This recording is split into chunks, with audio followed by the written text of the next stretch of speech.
Good morning, y'all. It's another Monday. It's another hot Monday in Arkansas. But praise the Lord, we're supposed to get some cooler weather. Maybe tomorrow, maybe Wednesday. I'm so excited I can hardly stand it. And I'm looking forward to going to the Midwest Stitchers Retreat because it's cool there already. And I get to take a jacket.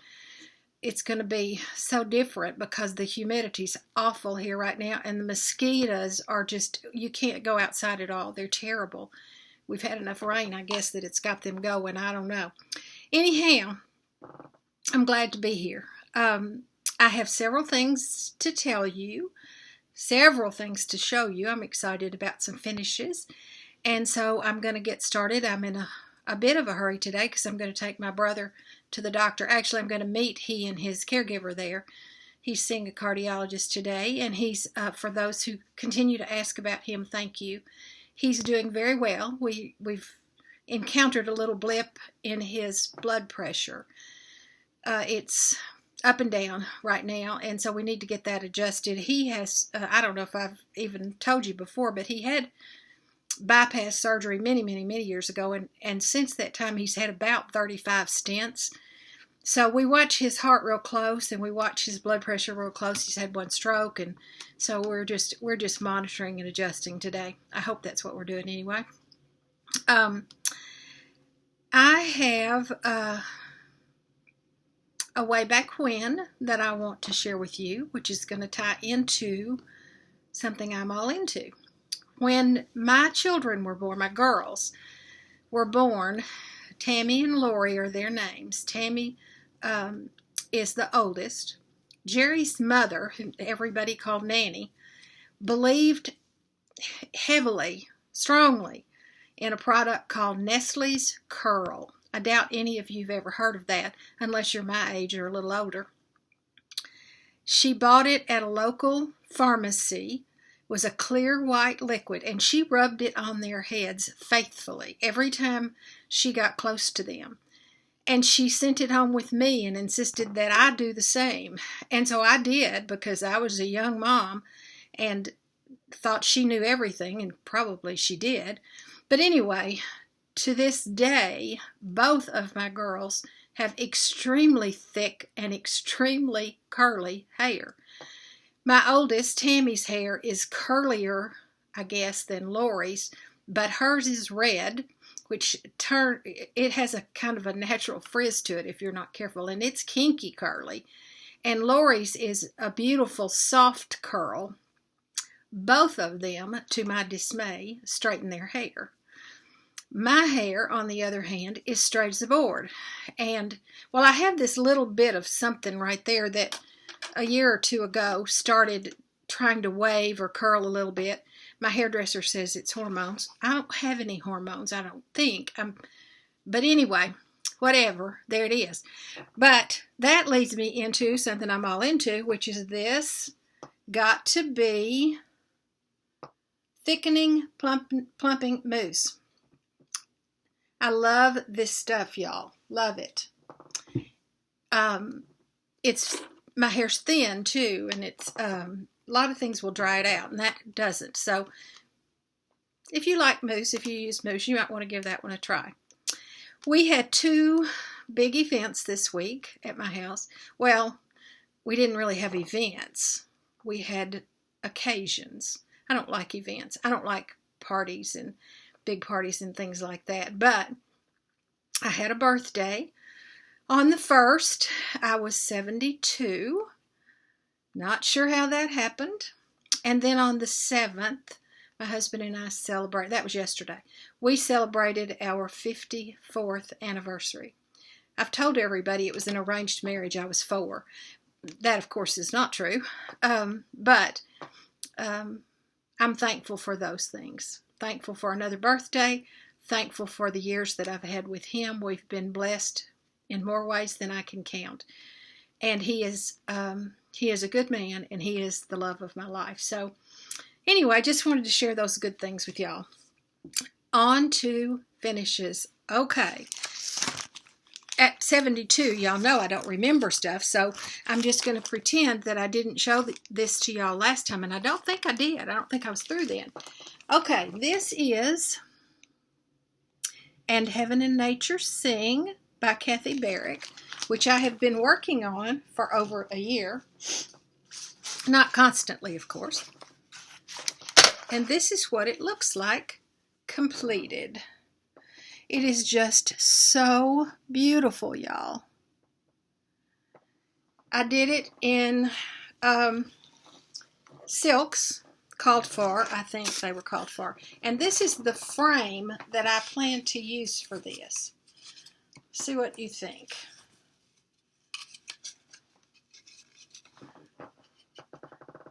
I think it's perfect. Now, of course, I got the frame at Goodwill. Y'all know I did.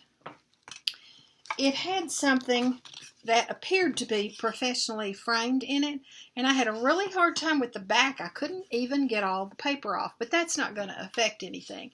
Whatever was in there was really, really in there. I like this groove, and I like the color of this frame. I think it's going to be great for that particular pattern. Then, the next thing this is fully finished. This is from Shakespeare's Peddler, Fractor Bird. Teresa included in this twine and this little spool. That's how she finished hers. I chose not to use those, and instead I finished it, well, up here, on this little wood piece that I found at Hobby Lobby, I think. I'm looking. I can't read it. Now, I have a question. It's bare over here, I think. I put 4 buttons here, but I think it needs something else. I can't decide what. Anybody got any ideas? It's okay like it is. I just would prefer to have something else over there. I looked for a charm. I couldn't find anything that I thought was appropriate. And I looked for ribbon. I tried a couple of different ribbons to put just a ribbon down like this, but I didn't find anything that I liked that way either. Anyway, Fractor Bird, complete, or sort of complete. And then this pattern, Autumn Basket, is by Simona, Simona from Manny Dodonna. And this was from a Primitive Stitcher magazine. That's what it looks like. She put it on a basket, which I did not do. It is the fall issue from 2016. And I don't know, it's a mystery fabric. This is a little wooden tray. Maybe you can see that it's kind of, it's very shallow. And this is how I chose to finish it. This is going to be my small for the exchange at Midwest Stitchers. It looks a little crooked here, but I think that's because I'm holding it crooked. It's not, really. Isn't that cute? I'd have put it on a basket if I'd had a basket, but I didn't have one. I'm trying to use the stuff that I've got because I have stacks of stuff, like wooden boxes and trays and metal trays, and you know how you do. You know, at Goodwill, I bring all that stuff home.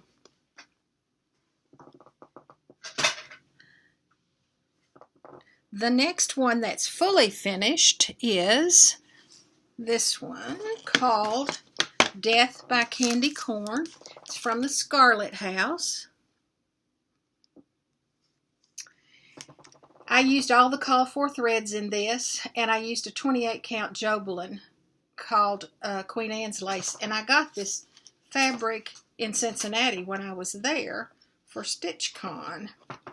And this is how I have finished it. It's going on this little black easel. The candy corns are 2/1. Maybe they're 1/1. I don't remember. Tent stitch. But I just am here to tell you, tent stitch on Joblin's not fun. It's just not. The rest of it is over 2. And part of the problem here, I don't know. I don't know what it is. Since these candy corns go in all different directions, it took me a while to figure out on each one exactly how that tent stitch needed to be done. Anyway, it's cute. I have a clear glass pumpkin that I keep candy corn in the fall. And it sits on a wool mat that has candy corn all around it, hand appliqued on.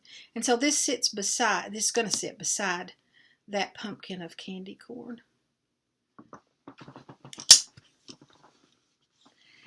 Last night, I finished a hands-on design pattern called Put on the Hat.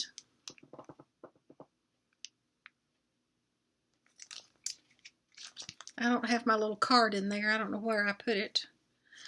I chose my own threads for this because for some reason when I was at the shepherd's needle I forgot to get the threads when I got the fabric, and it is colonial parchment 32 count HDF. What is HDF?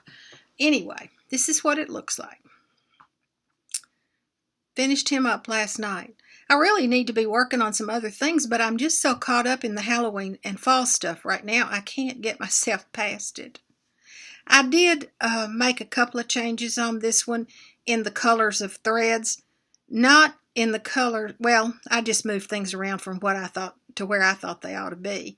But anyway, cute, cute, cute. Since it was all my choice of threads anyway, I don't guess it matters. I have a couple of whips to show you that I've worked on that are not Halloween. This one I started last year. Kathleen from Kathleen's Trodden Trail sent me Let Us Rejoice. It's a Country Cottage Needleworks pattern. And it's a wonderful pattern. I love it. And I love the way it's turning out. I had to frog all that I had done on the house the last time you saw this one. So all of the house has been done. Whatever's there has all been done this last couple of weeks. I would stitch on this more, except I don't care for this fabric. That's my fault. I just chose a fabric that I had, and I don't mean that I don't like the fabric. I do like the fabric. I like the color of it. I like the texture of it, but it's hard to stitch on. It's coarse. That's really the only way I can describe it, is that it's coarse. And it seems to fray my threads. I have to be real careful to use some thread magic or something like that to keep the threads from fraying when I work on this one. I don't normally use thread magic or even wax, although I am prone to using wax more often than anything else. But on that one, I always do. And then another one that I started last year, because Nicole from Buckeye Stitcher inspired me, is an Erica Michaels pattern called Ebenezer's Christmas. I've worked a lot on this one, and in fact, I would have had it finished, except I ran out of the red that I had chosen. I was using a red Belle Soie. I have since replaced it. I've gotten another one, but I was trying to see if I could tell you what I'd chosen. I don't know what it was. Anyway, the last time I showed this one, I don't think I've done any of the horse and buggy. So I've done all of that below, from the horse and buggy and tree. I did all of that, and then all the way down. And I just have 2 borders left at the bottom to finish this piece. So it's going to be done in time for Christmas this year. I'm determined. That's going to be, if I haven't, well, I won't have finished it by the time I leave for Midwest, so I'll be taking that one with me. I think I've decided for Midwest Stitchers that I'm probably going to take 3 days to get there, just because I want to. I could do it in 2 pretty long days, but so that I won't be quite so tired when I get there, I think I'll take 3 and do some sightseeing along the way. And I talked to y'all about this little guy last time. I didn't bring the pattern back with me this time, but I have gotten him on the spindle now, and I'm waiting to put him in something. He will stand up as long as the wind doesn't blow and there's no breeze and there's no dust floating in the air to knock him over, because he's not that steady. I'm going to do, there's a little cat, and I'm going to do him and get him mounted, and then I'll put them in something together. It's just on one of those, I've forgotten what it is. It's like a thread holder or spools of some kind. Anyway, cutie pie. Just a couple of things. Oh, let me show you what I've made this week. I've been working on market bags. I wanted to make one for a gift, which I have already sent. And I wanted to make one to take to Midwest Stitchers for the raffle. And I'm not sure which of these I'm going to do. I love market bags. I've probably made 100 of these. I think I may have shown you some before, but this is one that I just completed with the roosters. And it has this lining, and the handles are the same as the lining. I cut these at about 18 inches wide by the width of the fabric. And then you can make them tall, or you can make them shorter and wider. I always choose the shorter and wider. My girls love these because they're both educators and they carry lots and lots of school stuff in them. I have others that my sister has her Bible study stuff in one, and I frankly use them for overnight bags occasionally. When I'm just going to be gone and don't need very much, I'll use one of these. Or if I'm going to be gone for a while, this is probably what I'll carry my computer and iPad and Bible and Kindle and that sort of thing in. I put it all in one bag. Makes it easier for me to carry things around. And then I had some Halloween fabric, and I thought, wouldn't one be cute to put all of your Halloween projects in? So I made one with these little ghosts, and it has this little polka dot fabric on the inside. I just love him, and because I liked him so much, I made one with spiders. Cute, cute. Perfect, perfect for all your Halloween projects. Keep them all in one place. I think it'd just be kind of neat to have market bags for all the holidays, like Halloween and Christmas and fall and patriotic. So I may be making some of those. Would anybody be interested if I made some of those, if I wanted to sell them? Y'all let me know, because I don't want to make them if I don't have somebody to get them to. I bought just a couple of things, and I really want to show you. I went to a craft fair over the weekend. Oh, it was miserably hot, so I didn't stay very long. But I found this guy that he goes to the recycle center and he buys Coke cans, and he sends them off to Alcoa somewhere, and they melt them down and make them into a big sheet of aluminum. And he takes the aluminum and he makes beautiful, beautiful things. Now I'm going to try to get this close enough that you can see. This is a saucer size, has stockings and snowmen. And I think it would just be so cute with a little round flat ornament laying right there in the center of that. If you wanted to attach it with a magnet, you probably could, and maybe sit it on an easel. This one was only $14, which I thought was more than reasonable. This one is, I bought 3, yeah. Halloween, y'all. Halloween. Jack-o'-lanterns and headstones and spider webs and bats and cats. So cute. He had some very large pieces that were platter size.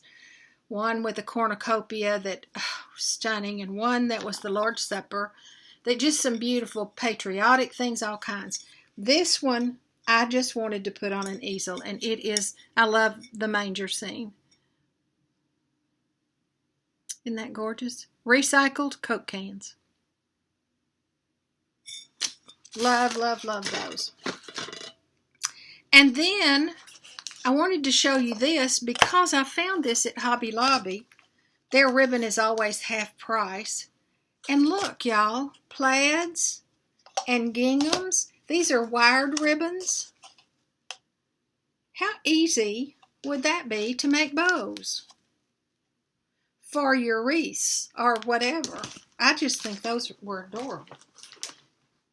So I bought a couple of each one. They didn't have very many, and they're just back there with the ribbon, you know, near the fabric. And I got a couple of patterns that I had ordered. One is a punch needle. It's called The Great Pumpkin, and it's by Threads That Bind. Just cute. Oh, the glare. I'm so sorry. But I have to sit in front of this window to get any light in this house. There. Make you dizzy turning that around and around, won't I?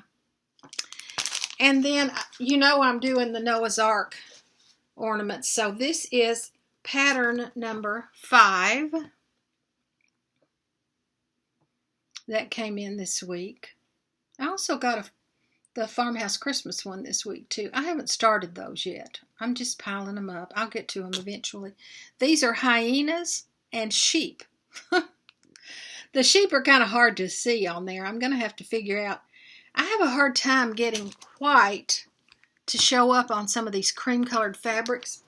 Khaki, unless it's a dark khaki, I'm just having trouble, and I've looked for the whitest white that I could find. I've tried several different ones.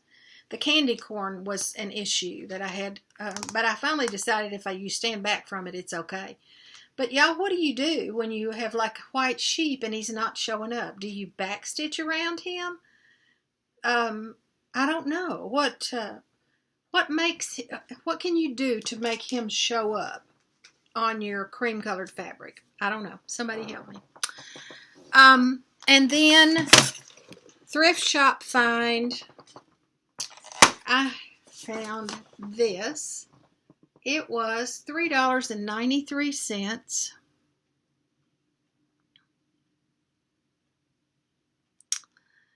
And I love, love, love this verse. Love it. It's on Ada. It was very wrinkled when I got it. Very wrinkled. So I took it out and put some batting behind it. Actually, I may have put fusible fleece. I can't remember now. But anyway, something to soften that a little. And the problem was when they framed it, whoever framed it, cut it to lay in this frame. There was no stretching to it. You couldn't stretch it because it literally has like a 1/4 of an inch margin out here on all sides. So all I could do was try to build it up enough that it was tighter in the frame. At least that's all I could think of. I didn't want to glue it. $3.93. My sister went to a yard sale over the weekend and found a lot of cross-stitch stuff for me, which she will be bringing when she comes down in a week or so. A couple of gifts that I want to be sure and show you. I'm not going to show you all of them, the things that were included, but my good friend Judith in Tulsa sent me a birthday present, and this was one of the things she sent me, and I wanted to show you because I love this.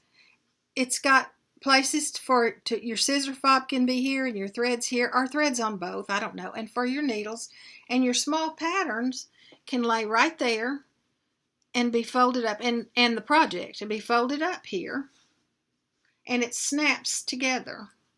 What a great take-along bag. I'll be using that when I travel in the next couple of months. I've got 2 or 3 trips planned.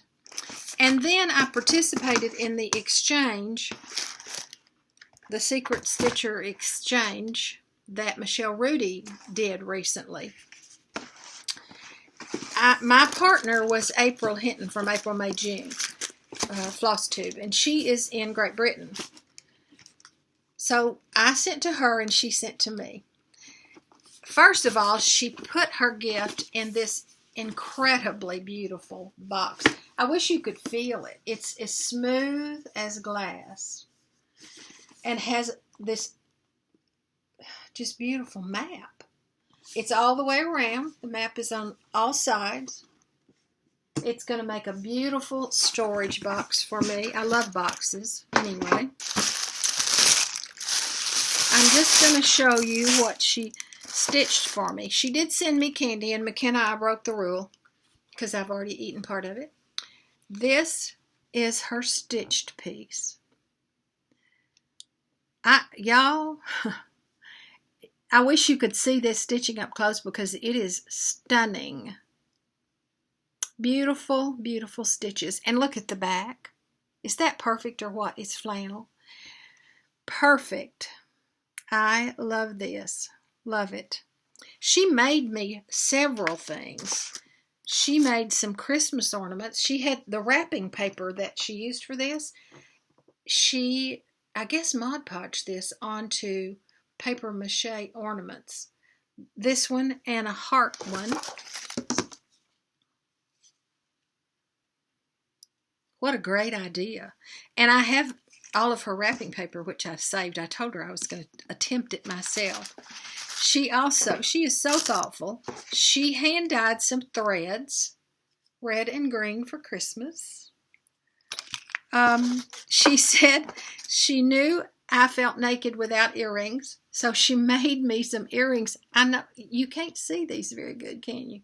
They're little elves with a little hat on. Adorable. I can't wait for Christmas to wear those. I may wear those before Christmas. And she made, look at this little Santa. It's beads. It's all beads. How cute is that? Precious, precious.